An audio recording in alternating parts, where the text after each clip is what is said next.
Ladies and gentlemen, please do not panic, but scream! Scream for your lives!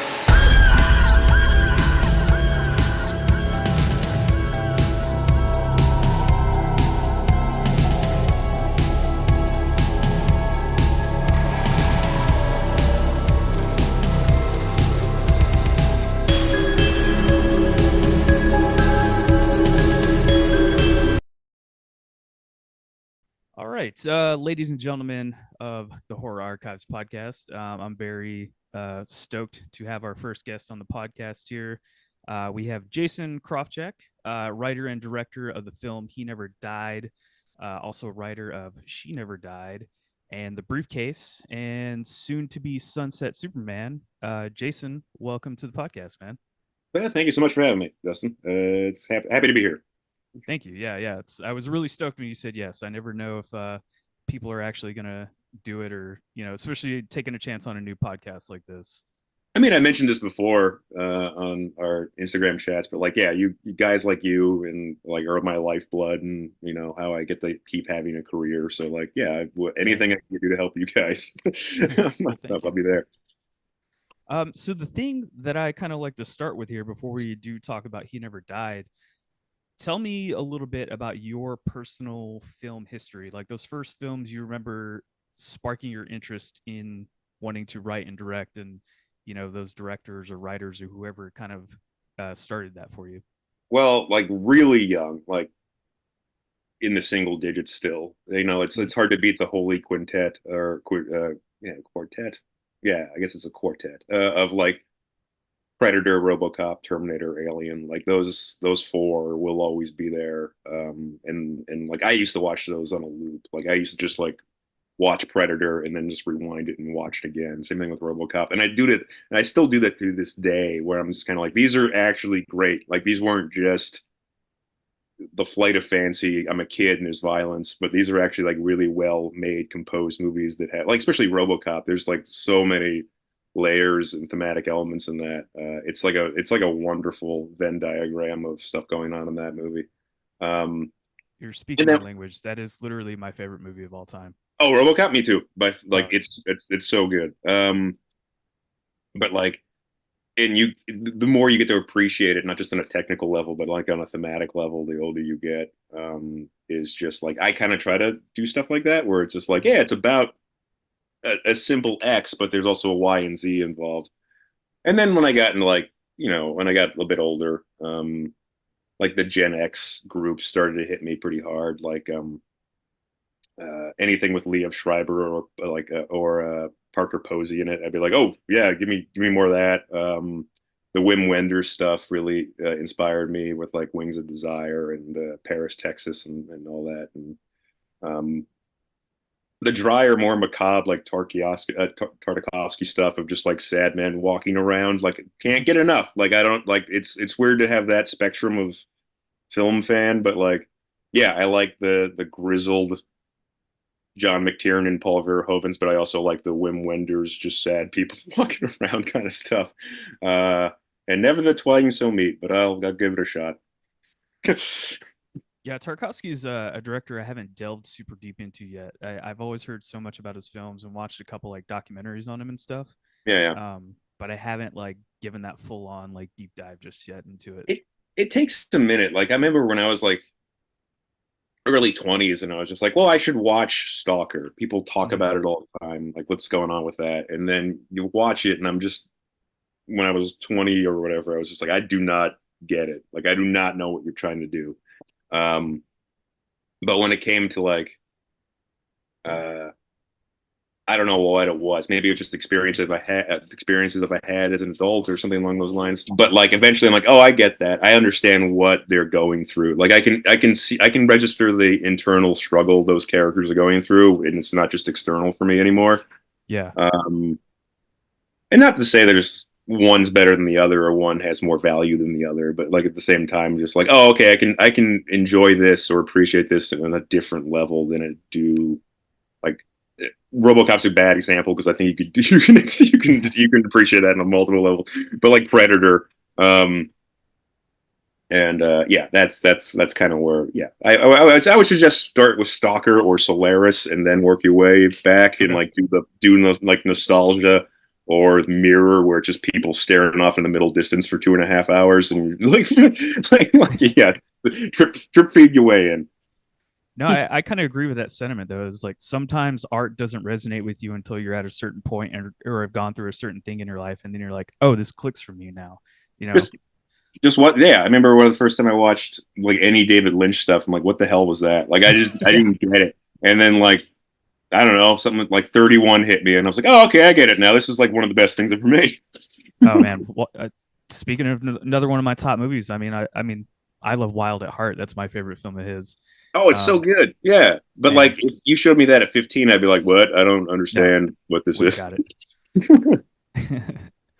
Cool, man. So going forward, I guess, to your personal career and the film that we're specifically going to be talking about, He Never Died. Well, I want to talk to you about all your stuff, really, time Sure. permitting. But take me back to kind of the initial impetus for the idea, because I mean, we're coming up almost next year will be the 10-year anniversary, right, for when it got released.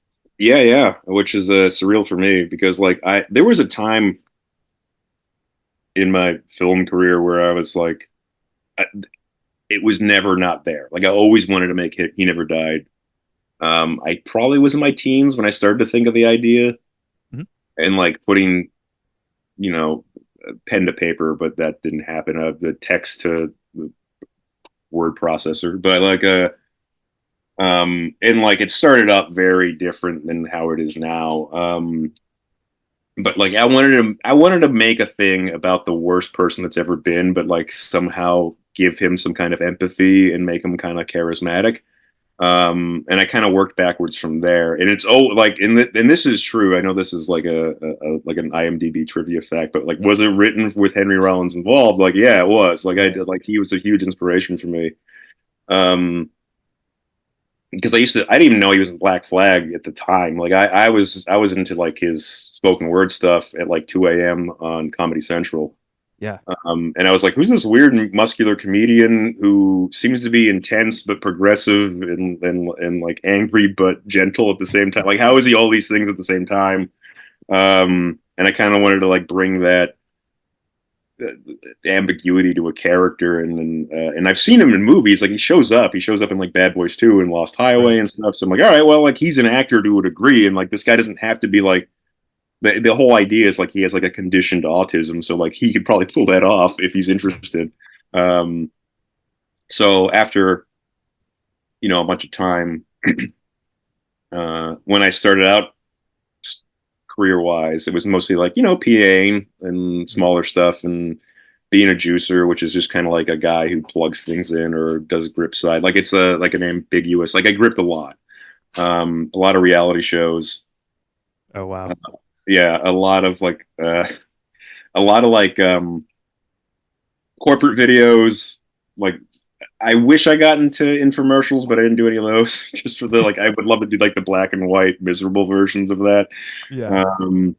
Some town hall meetings, like I filmed some of those, and then eventually you buy a camera at some point and you start doing little shorts and you start to like build a network of people you like, and then you eventually meet a casting director, and then you're like, hey, I have no money, but if I give you like this amount of money, which is like $2,000 or whatever, would you cast the smallest thing I could possibly think of, which was the briefcase at the time.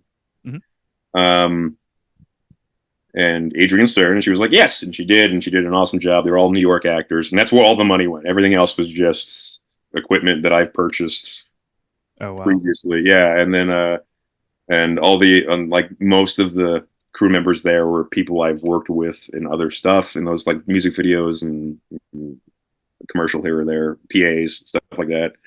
Um, and then we did the briefcase, and I just want to make this like mumbly, like let's make a movie that has a little bit of everything in it, like action, comedy, just, a lot of mumblecore kind of stuff.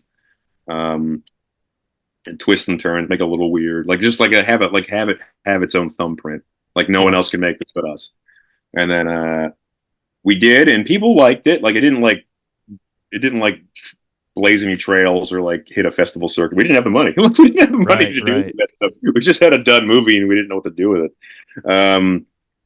But it looked good enough, and it had like enough positivity behind it that the casting director was like, "Oh, what's your next thing?" And I was like, "I would love it to be He Never Died," and then starring Henry Rollins, if that's cool enough. And then like to have that in your resume, it's something that looks semi-competent and moves semi-well, lets people like Henry Rollins like, "Oh, I won't look like an idiot if I say yes to this."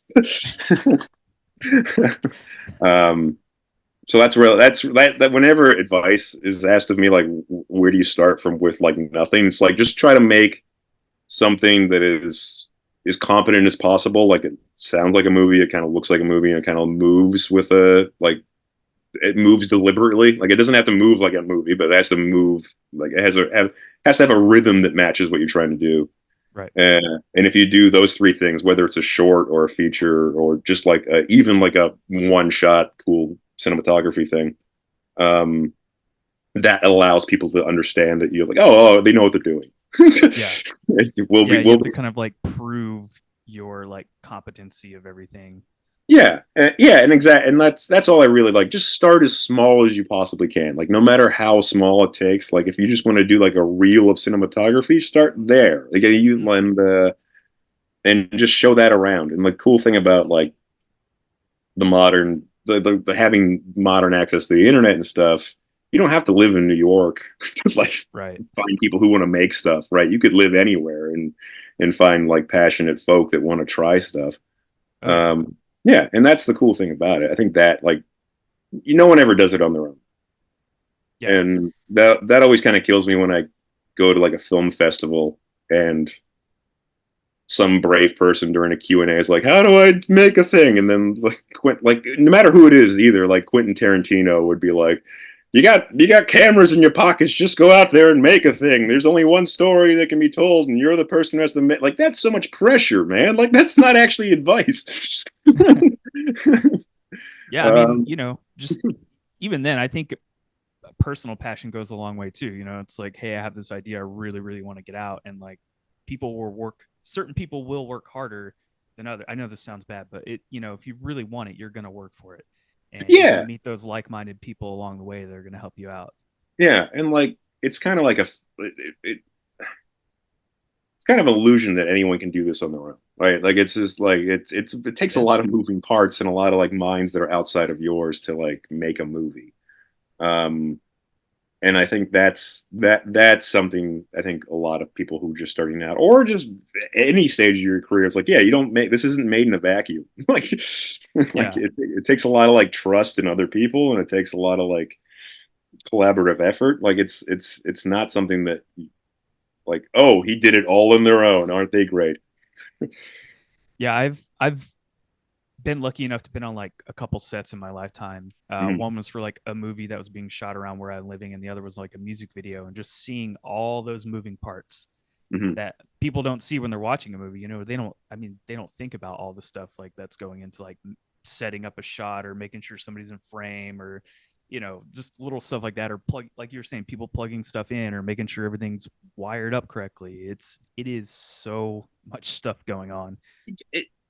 Yes, and like there's so much stuff that like a writer or director doesn't even know about. Like that's another thing too. Like just like the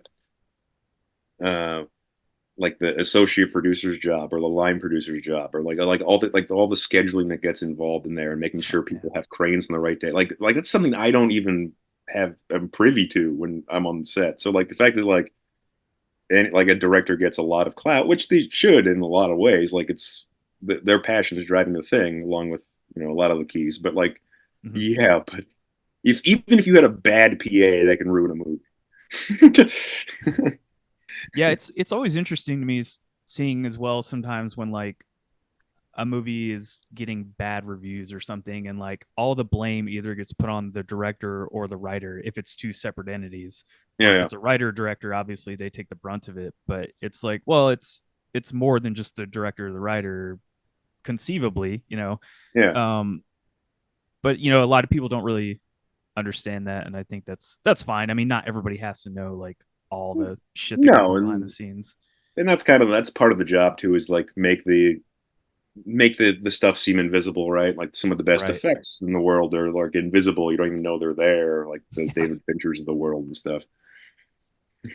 Yeah, the closest experience I have with that is touring with a band for like 5 years, like knowing all the shit that goes on behind the scenes for like making that work Yeah, yeah. is like, yeah, most people don't know. They think we just show up, play instruments, and then dip out. But it's like, Mhm. no, man, there's so much, Just so much so that goes on yeah, behind the scenes.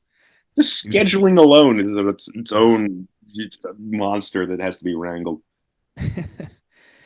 So, okay, so you've done your first film Mhm. and you have He Never Died. Is it pretty much like you've had it done, or you're still working on the script around this time? I had it. The script was pretty much done. It went out to Henry Rollins. He got back to us, and like usually when a casting call goes out, they have like 4 to 5 weeks to answer. So like that gives Right. them and their agents a time frame to like figure it out. And usually they don't. Then usually the performer is not the first person to read it. Usually it's like an assistant or an agent or a manager or whatever. And they're like, hey, this would help your career trajectory. That wasn't the case at the time with Henry Rollins. He just had Heidi, Oh yeah. who's remarkable. But like I heard back from him in 2 days. Like it was unheard of.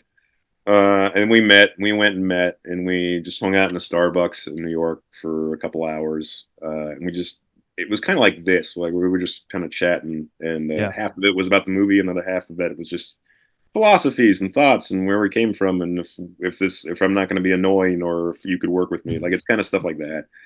Um, and I think that stuff's important, just to like, oh, I could have a rapport with this performer or actor or crew member. Yeah. Um, and also like I just like to get an idea of what's going on in their head. Like usually before we reach out to an actor or anything like that, I watch a lot of interviews with them, and like just to get an idea of what they're like in uh in their day to day. But yeah, he was whatever you want. What the best case scenario for your head of what Henry Rollins is like in real life is Henry Rollins. I can't really like. He's actually like a really wonderful dude. He's really Yeah. self-effacing. He's really giggly. Uh, he's really funny. He's really like empathetic. Like he talks to anybody on set. Like no matter who you are, he's talking to you about music. He's like sharing music. He's passing it around. He's really prepared. He knows all his lines. So that really set us. That really set a bar for what I have with performers that is way too high. You know, But he was. it's interesting you say that because I was, in doing prep for like mine and my co-hosts, like I don't know how we do our podcast, like watching the movie and discussing it and all Mhm. that. It I was reading like how well prepared he was for this role, and like how he just like memorized everything. He came to you with like questions, and like he had that character figured out before you guys were even like starting filming, basically. We swapped scripts as crew gifts, Mm-hmm. because like with the shooting script we have is like usually in a binder, and it's big and thick because it's got a bunch of stuff in it. But like mine's riddled with notes and like how shots should be put together, and like if this line's going to work or if it should be adjusted at all. And he gave me the same thing, and it had more notes than mine on it. And I was like, Jesus Christ, this is crazy. Um, but it's also really cool that that's something that like that can happen. Yeah, he was so prepared, and just like It he was shows. It comes across on screen, man. he And was willing to it's talk. weird because Yeah, he's very like humble about it. Anytime you ever hear him talk about acting or being an actor, he's like, I'm not an actor. I just show up for work, which is yeah. like that's fair, but you got to give yourself some credit. Like he did a good job, He did great such a job. good job, and like he got it right away too. One of the first things he asked me was like, "This is a comedy, right?" I'm like, "Yes, it is." I mean, like, yeah, 100%. Like that, like his like conditioned quirkiness is supposed to be funny. Yeah, And he's like, "Okay, cool." yeah. Some of his deadpan stuff, man, it cracks me. Like his okays. That's what gets me. Like every time he's like, okay, it's like, God, dude, nothing behind it, just an okay. Well, it's yeah, and like when you think of a character like that, um, that's just kind of seen everything and done everything 1,000 times over. And he's also like done the worst possible stuff that a human can do to other people. Like what's going to affect him? Like nothing really. So he brought that with everything, and yeah, he in some of the bits where like it takes him a while to like get going. It was really nice because he has to filter through the culmination of human history before he gets to an answer. And I'm like, yeah, it would take him that long to think about something like that. So after you have Rollins, or was he the first person cast, or did you have other people before him? He was the first person cast. Okay. There was a hot minute and then scheduling screwed up where Parker Posey was going to be. Oh Uh, wow. yeah, so there is an alternate universe where Parker Posey is the Kara, the diner waitress. But in hindsight, I'm really she knocked out of the park. Great Greenhouse like that. She Yeah, I mean they had a good rapport on screen. Oh, and they were so good behind the scenes too. Like they were always Yeah. like sitting, like they would always pull themselves aside and like go over lines and how that would work. And the funny thing was too, like no matter who it's with, otherwise Henry's performance would be the same. He just, it's Right. like I'm Jack. I'm this like wolf on a planet of sheep. Like I'm just gonna, my delivery's gonna be my delivery. But if instead if it's not Kate Greenhouse, it's gonna be different. Yeah. Which says a lot. Yeah. Yeah, that is another thing too. It seems like all the cast has great scene energy. Like anytime they're on, somebody's on screen, it's like, oh man, these are all believable characters. And that's, I find that hard sometimes in movies. Like there are times you're watching somebody, in a scene and it's like, oh, they're just acting. They're not like, Yeah. they're not in that moment sometimes. And that's like when I'm actually like watching and dissecting a movie and kind of like taking everything Yeah. in. But yeah, everybody has really good like scene presence, in my opinion. Yeah, thank you. I try to make every scene like a little one act play. Like there's always like a little 3 act structure to a scene. Yeah. And having that let the actors, no matter how big or small in terms of screen time, have it. They're like, oh, I'm invested. I have to get to that 3rd act. And just also giving every character some kind of quirk, like just some kind of like little independence that they wouldn't normally have, whether they're a bodyguard or a goon. Um, it's something they could draw off of. It always helps them. Also, like hiring people who are excited about it really helps. Yeah. Like it's just not their everyday job. Yeah, Yeah. I'll take enthusiasm any day over like prestige. Right. Yeah. Another thing I really enjoyed too, man, is the way you wrote all of like the, I guess, mob or bad guys. I don't. Were they in a mob? I don't know. It was never really like clarified. Gang. It was kind of like a they used to be in a mob and it kind of Okay. dwindled away and they're kind of like living in the remnants of it. Gotcha. Yeah. The way those characters are written, because you mentioned comedy, they are kind of comedic relief because the way they keep showing up and getting their ass handed to them again and again, and they're making the situation worse every time. And then finally, when you get to that last guy who's getting interrogated and he just like spills the fucking beans about everything, he's like, "No, man, I'm done with this. Like, Yeah. please don't kill me." Well, like modern day mobsters, there's not a lot of enforcers left, right? So like the fact that like these guys who are like, all right, should we? I guess we'll try to enforce this guy. It's just one guy. How hard can it be? And then It's it's hard. Kane, the inventor of murder. Yeah. Um, so there was a line I picked up on in my most recent rewatch that I don't know, when you kind of watch something once or twice, you're like, oh, okay, yeah. And tell me if I'm not reading this correctly, but it's the first scene where he goes to bingo with his daughter. And she's like, well, why do you come here? And he's like, well, these people they don't annoy me, or like They don't distract me. they don't distract me. Yes.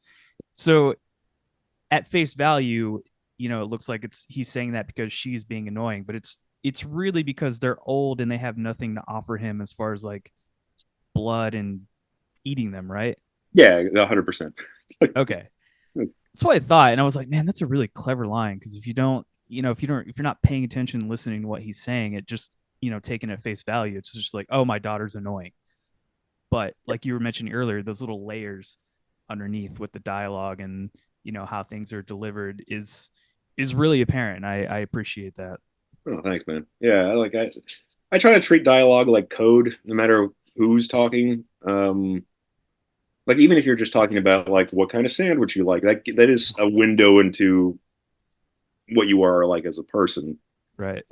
And like it's almost unfair you have a character like Jack who's an immortal and eats people because like everything has layers under it. Then that's kind of a writer hack, but yeah, thanks. Yeah, I try to keep that idea alive that we all have our own semantics and how we speak and what words we choose. Right. So if you could now, if you remember this kind of stuff, I know it's been a while. How did you set up as far as like cameras, the scene where he's eating the blood off the floor? Because there's one, where it's like him framed in the refrigerator, and then there's one that's like kind of overhead where he's like getting everything off the floor. So like what went into setting up that shot? Because I really, that's one of my shots that I really like in that movie, the way it's like kind of framed back and forth like that. There's so his apartment is a set. Okay. So it was and that was my first time on a set, like for something that I was directing, and I love it. I will never go back to it. Like I'll take a set anytime I can. Yeah. Just because you could really dial in the lighting and all this jazz. I usually go with like there was 2 cameras on set for He Never Died, but I always tell the cinematographer like treat it like it's one. Because I like a longer take. I like a more dynamic oneer, like a sleight of hand oneer. Yeah. We're like, oh well, this started as a wide shot and turned into a close up. Like I kind of like that kind of stuff. I also like source lighting.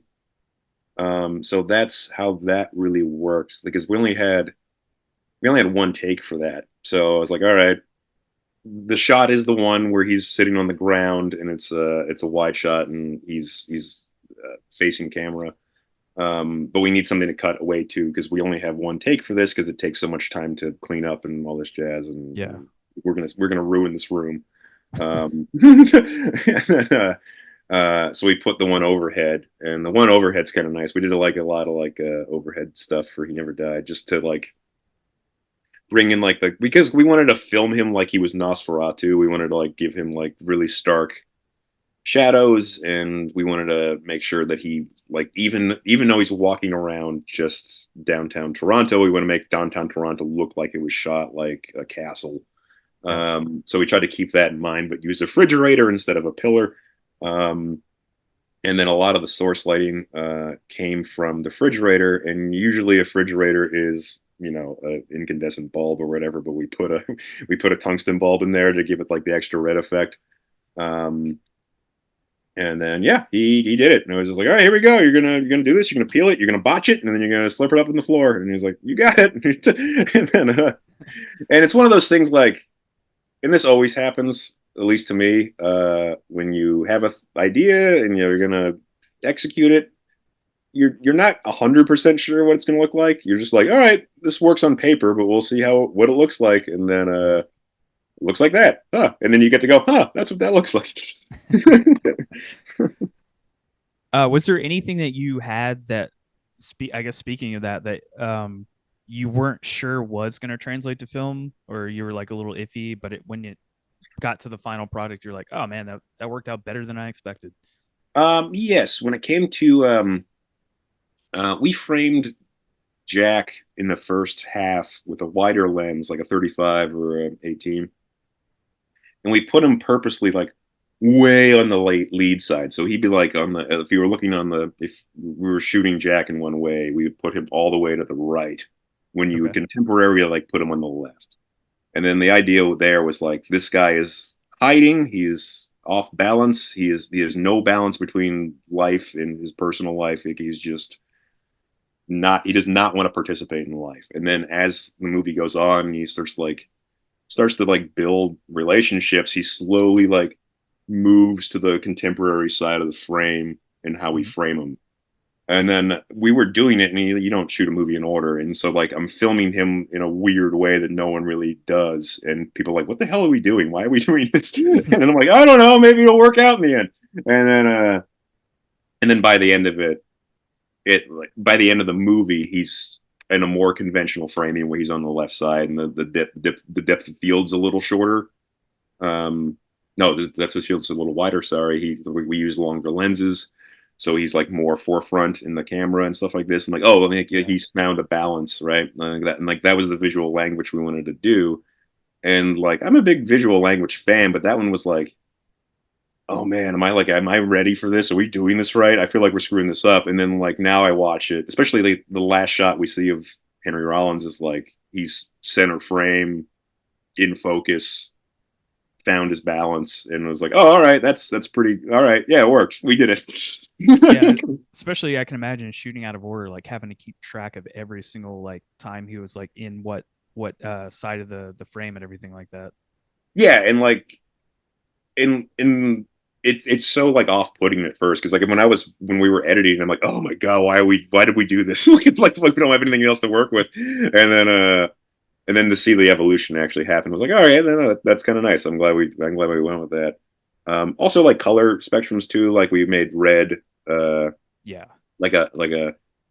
we made we tried to make like red violence, and it's a not a safe environment and all this jazz, and then like greens, like the opposite ends of that would be like, this is a safe environment, he should be fine, this is his safe space. And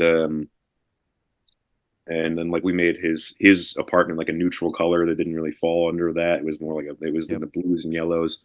So like when he was in a diner, when Kate Greenhouse is wearing green and all that jazz, and then Alex would wear red and all that. So I'm like, all right, yeah, no, the color storytelling came through as well, because you don't know if that's gonna be a thing by the end of it, and that was nice. Cool. All right, so getting back at it, we were kind of discussing shooting out of order. Yeah. So I assume, as far as scheduling, did you have a shot that you wanted to shoot first, but couldn't, or did you have like it planned out from the get-go, like how things were going to be shot? I mean, like an AD's job is like that. Like, what Okay. is the most effective to shoot in which order? Like, if we're going to be in this location for this amount of time, or XYZ, we're going to stick with this scene, or likewise. So we shot. So we shot like all the set stuff, like all the stuff that was in a set was towards the end. So like it was 4 weeks altogether. It was 20 days. And then all the location stuff was the first 2 weeks. And then the second week was all fight stuff. Like all like him killing people was the entirety of the second week. And that was exhausting. So it was nice to like conclude that, and then go to a set where I'm not that far away. It's like a room control. It's a temperature controlled environment. It was new to me. It was way more relaxing. But at the same time, there's like a grit and tactileness you won't be able to get on a set in a location. So, I think that's the best way to do it. Especially when it was getting colder. I think we were shooting in November, December. So like, and it was nice to get all the fight stuff out of the way, especially after this first week. And like, oh, we're making a movie and it's looking okay. And then like, all right, here comes the hard part though. We're like, Jack's pulling the lamp over the pool table and crushes Stephen Ogg and stuff. Like, let's get all that, and him murdering people and throwing stuntmen around. So yeah, that was it. And like, bringing it up now, Sunset Superman, the entire movie's like that. So it was just 5 weeks of just fight scenes. Hey, when you got Michael Jai White, what else are you gonna do, man? Yeah. Okay, cool. So yeah, as far as I guess spoiler territory, like, if you haven't seen the movie right now, stop when we're talking about spoiler stuff, I guess. I don't want to call it a twist, but I guess the reveal of who Jack is. I'm sure you probably get told this all the time in like interviews and stuff, but I mean, that's a very clever play on the mythos of the vampire, in my opinion.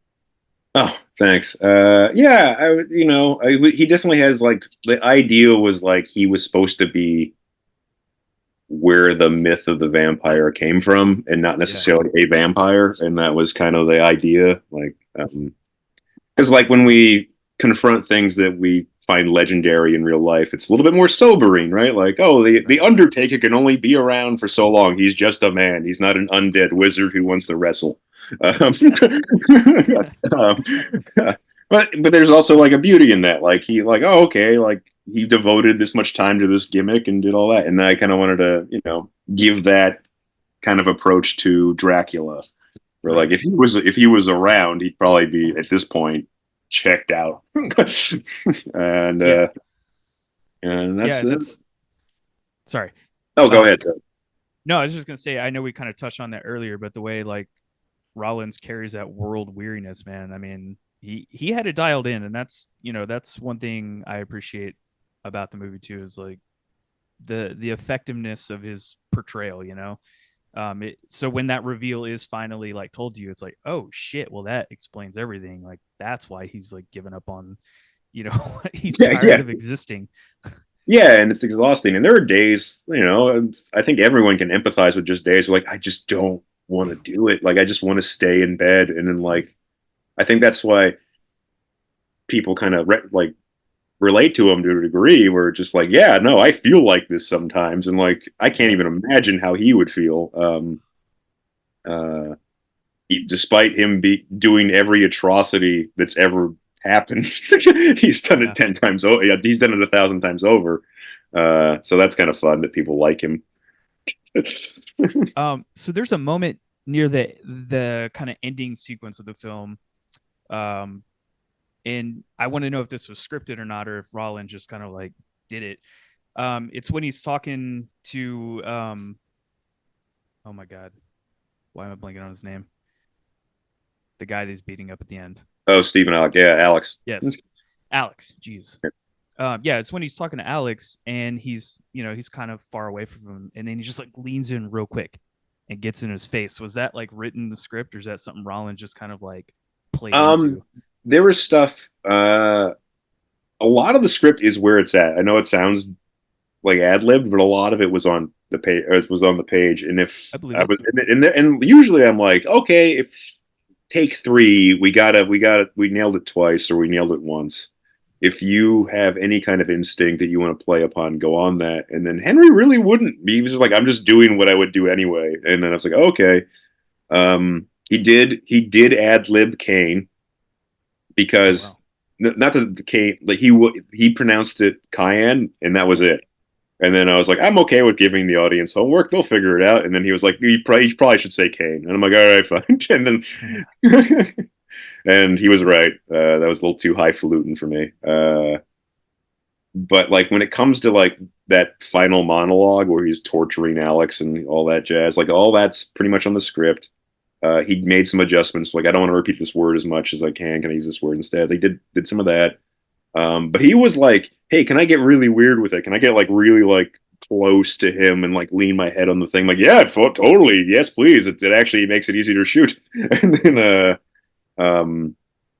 because we kind of talked this before, like he has 2 modes this entire movie, which is like quirky Coen Brothers character, or like Slayer of Man, like Tyrannosaurus Rex. So like to see that he gets those 2 modes going and to use both of them in that finale is kind of wonderful.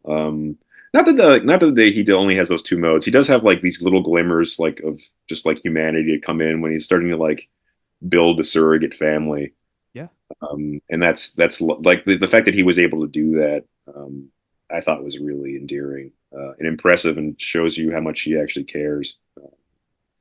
So what was the most difficult thing for you to get done during the movie?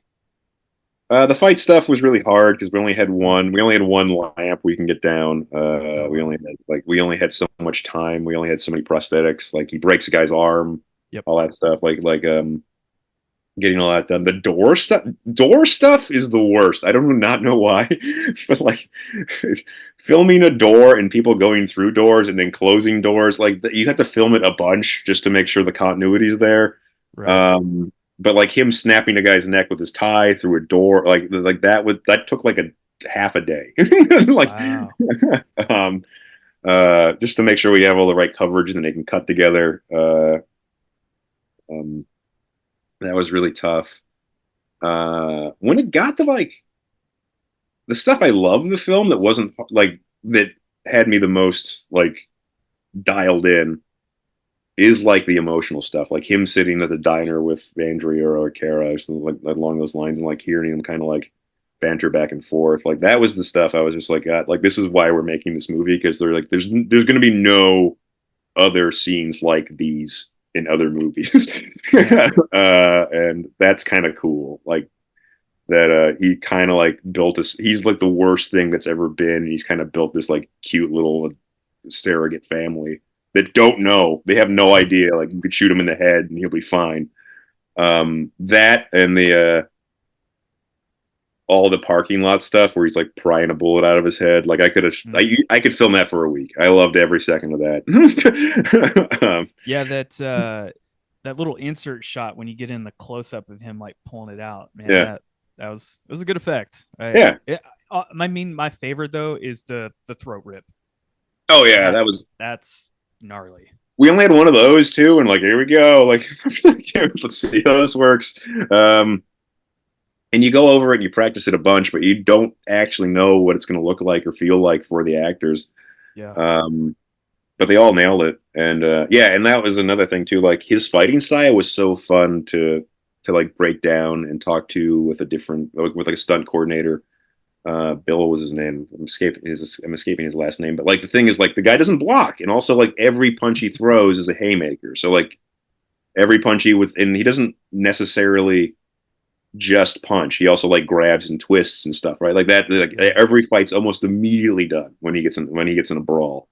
So the fun part about that was, how do we make that interesting, and how do we make this like there aren't really stakes for him when it comes to like, is he going to be okay or not? Like, of course he's going to be okay, but like, is he going to make a decision that isn't, I murdered everybody and I left, and and then like, how do we do that and still make everything kind of palpable and fun to watch? Like watching people get their ass kicked is fun to watch, but at the same time, like, I don't know, do they deserve what Jack is doing to them? Sometimes probably not, but we gotta walk on that border. Like it's not fair. Like none of these fights between him are fair. He just eviscerates them. Well, I mean, it is something you put in the film too that kind of hinted that he does have some criteria of how he deems somebody worthy to get fucked up, basically. You know, when he's like prowling at night and he drops the money and then the guy gets it back and he's like, fuck.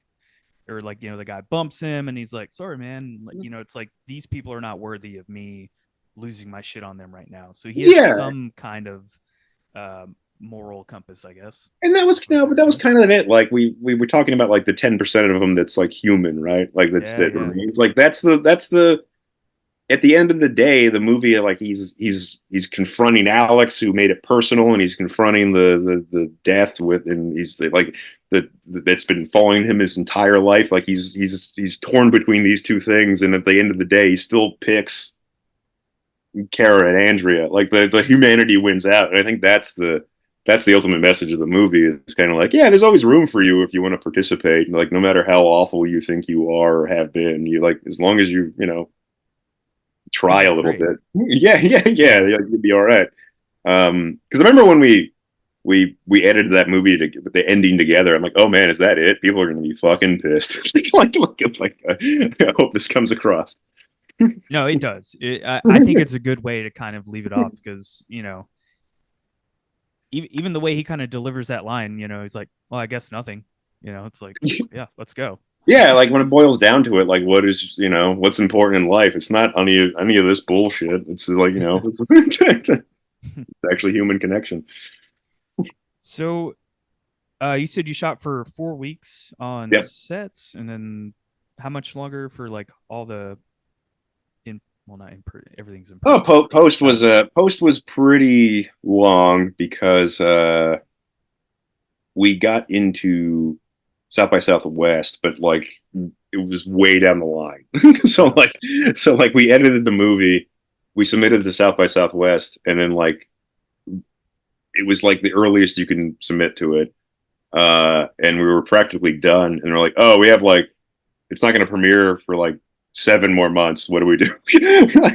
Wow.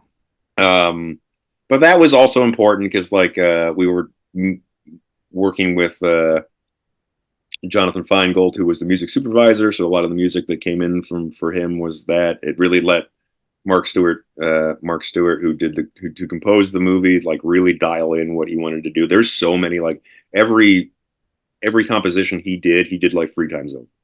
Oh, And it was wow.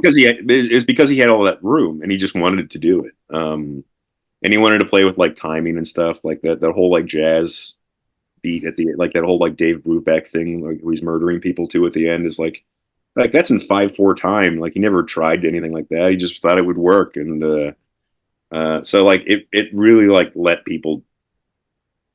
it gave people opportunity who wanted to do it to really like refine and put things in and try stuff out and delete and like that and it shows like it definitely like this is a very like deliberate movie, and that I'm really proud of that, and I'm glad all like the keys and creatives got to just like go wild.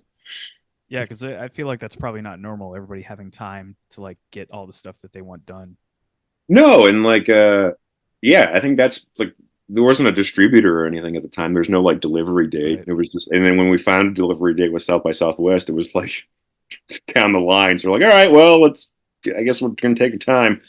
Which is good. I mean, I'm sure you appreciated that too, to like really make sure, like, yeah, this is done. This is where we want it. Like, Yeah, di- it was. um, It was sorry, a go ahead. little. It was yeah. It was a little like it ratcheted up the tension for sure. I was like, I don't like, is this even a movie anymore? Like you kind of lose the flavor of it because you were in it so long. But no, I think it worked out in the best for everybody. Yeah.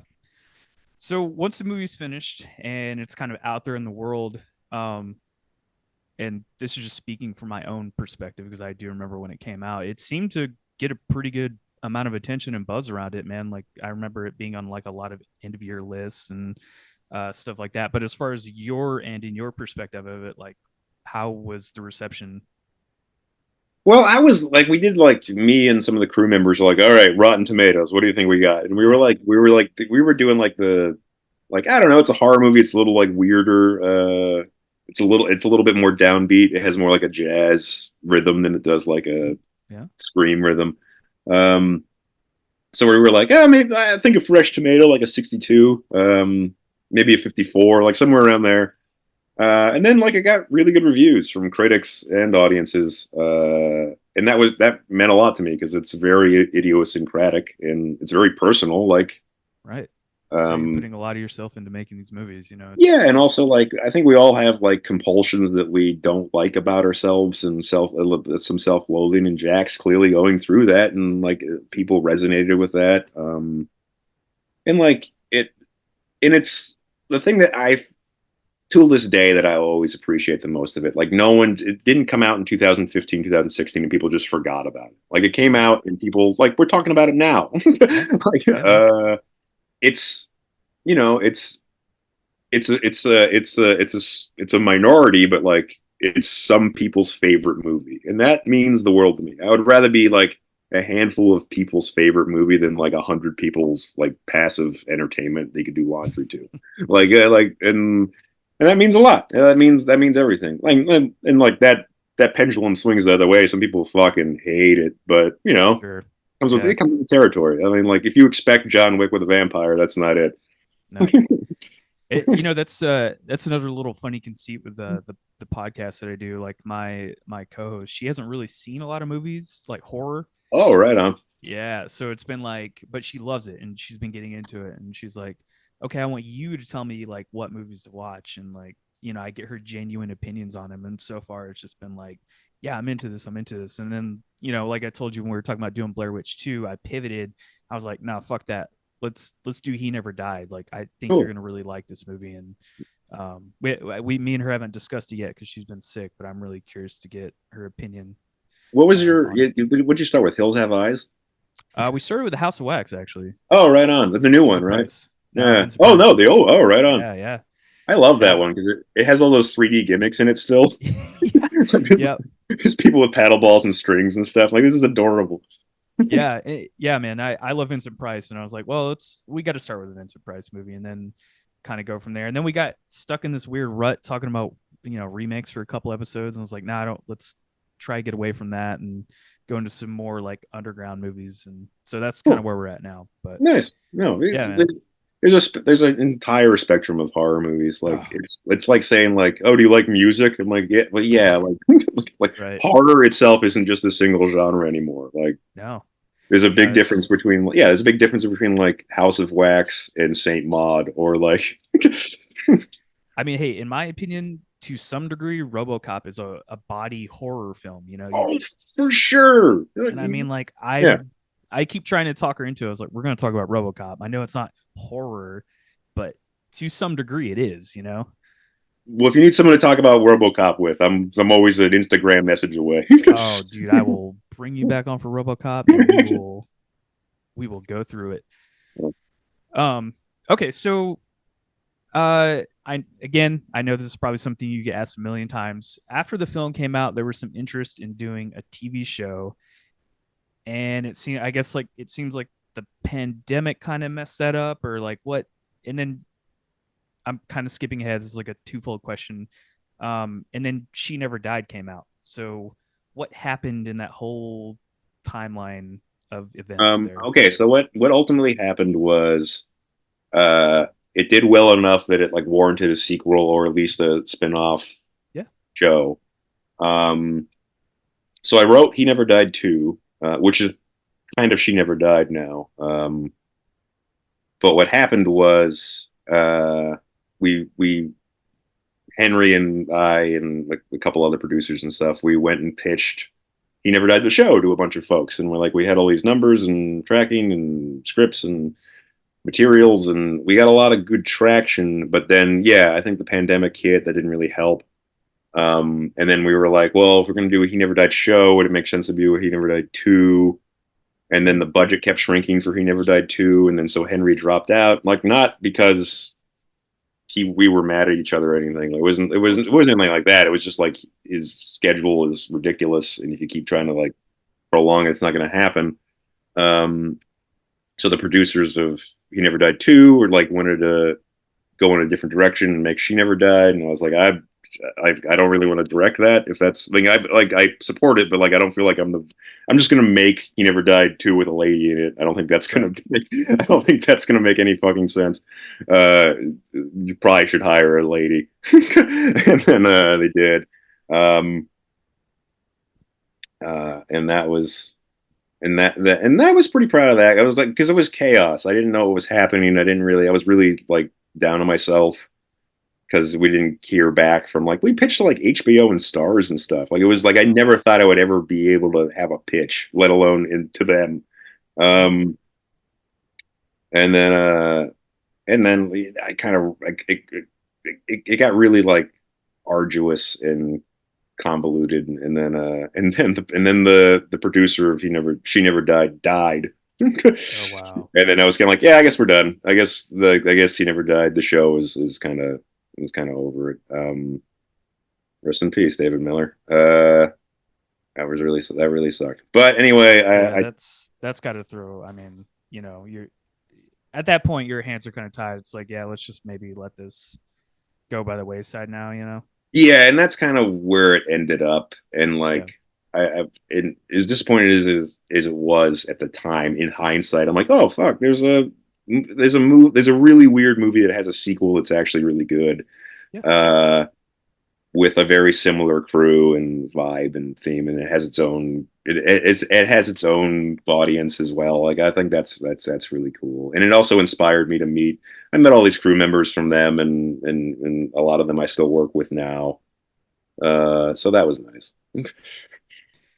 Yeah, I mean, hey, I guess that's like the nature of movie making. Yeah. Nobody wants to talk about the things that don't work out. I totally understand that, but I had to ask. I'm more than happy to talk about it, because like it was 2018, 2000, and then the pandemic rolled around. It's like, all right, I think we're done. Because like every first meeting is awesome. There's no bad first meeting. So like we do these pitch sessions, and all the executives who we're pitching to these networks are like, whoa, wow, what? No way. And I'm like, hell yeah, like we're gonna get a call tomorrow. So like your head starts to inflate, and you just don't hear anything back. And you're like, and then you kind of get down on yourself about it. But at the same time, like I'm still going. Like it didn't end my career.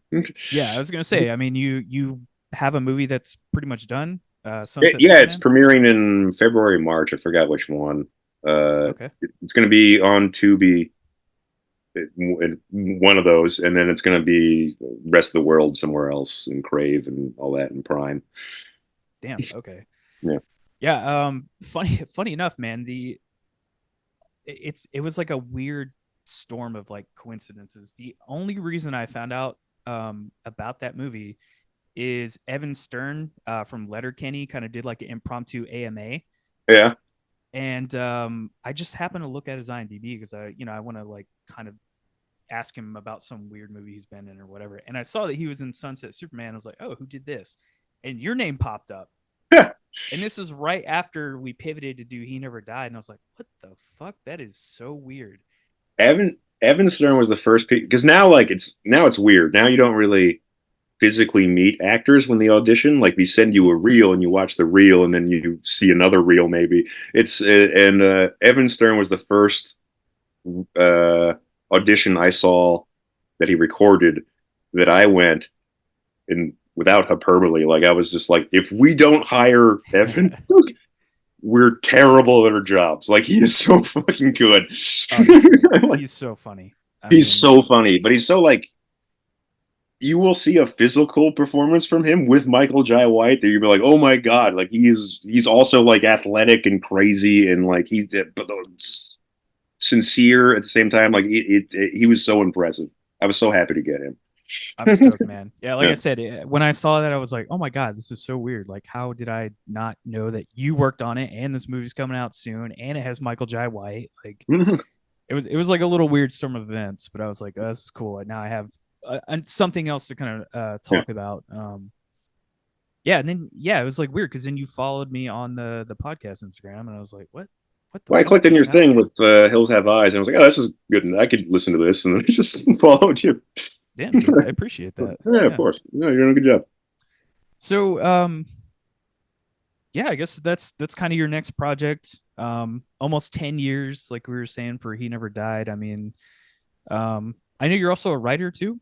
Yeah, I got some books. Yeah. I got It Looks Like Dad, and which is like that's kind of like Disgusting Terminator. Which I'm really happy with. I got a book coming out in summer called Reality Squall, and I have another book coming out with Ghoulish Books and Little Ghost Books. My husband owns that. We co-own it together, which is really nice. It seems like self-publishing is the way to go. If there's anything I learned from a lot of like authors or Rollins, even like, is that true, or is it just how you guys? Well, yes and no. Like technically, like It Looks Like Dad is self-published, but we publish other books as well.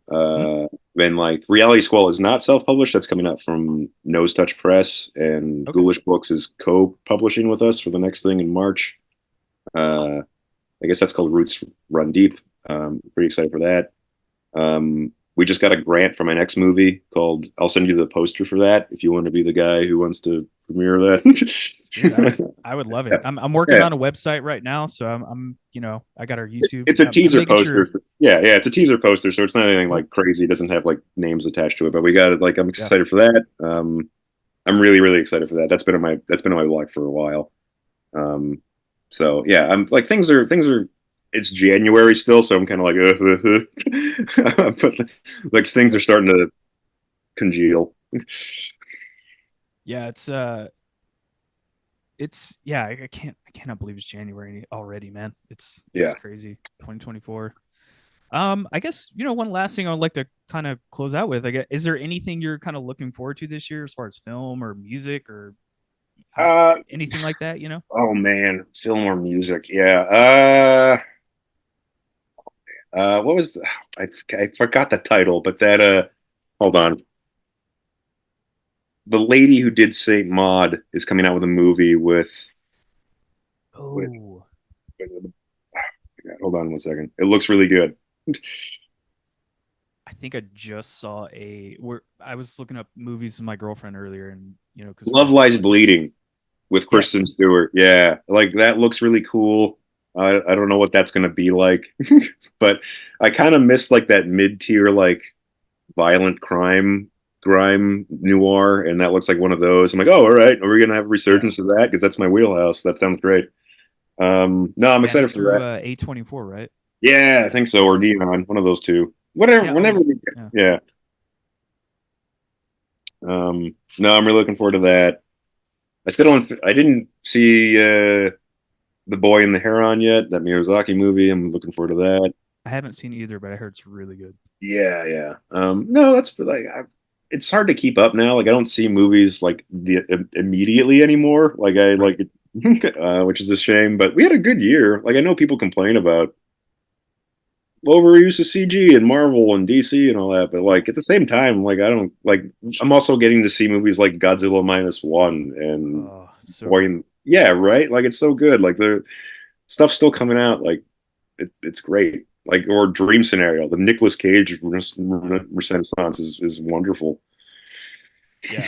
Yeah, I agree, man. There was some hit or miss stuff last year as far as horror, in my opinion. But Yeah, yeah, I mean, this year's shaping up to be great. So yeah, yeah, you just got to look for it. That's what it comes down to. yeah. Honestly, and eventually, like people like you or friends or whatever, like someone would be like, "Hey, have you seen X yet?" I'm like, "What is that?" Like we're at a Yeah. point now where like I don't even know what comes out sometimes. Man. Well, Jason, seriously, thank you so much for doing this, man. I had a blast. Yeah, of Thank you course. for talking to me about the movie and what you're working on now. And dude, yeah, if you want to come back on and talk about RoboCop, please. I would I'll fucking talk love it. about RoboCop all day, every day. Yeah. Yeah, that's a movie I would break down shot by shot and be like, okay, did you see this right here when he does Yeah. this? All right, man. Well, thank you so much. I will let you know when it goes up. I'll send you all the links and everything like that. And Right on.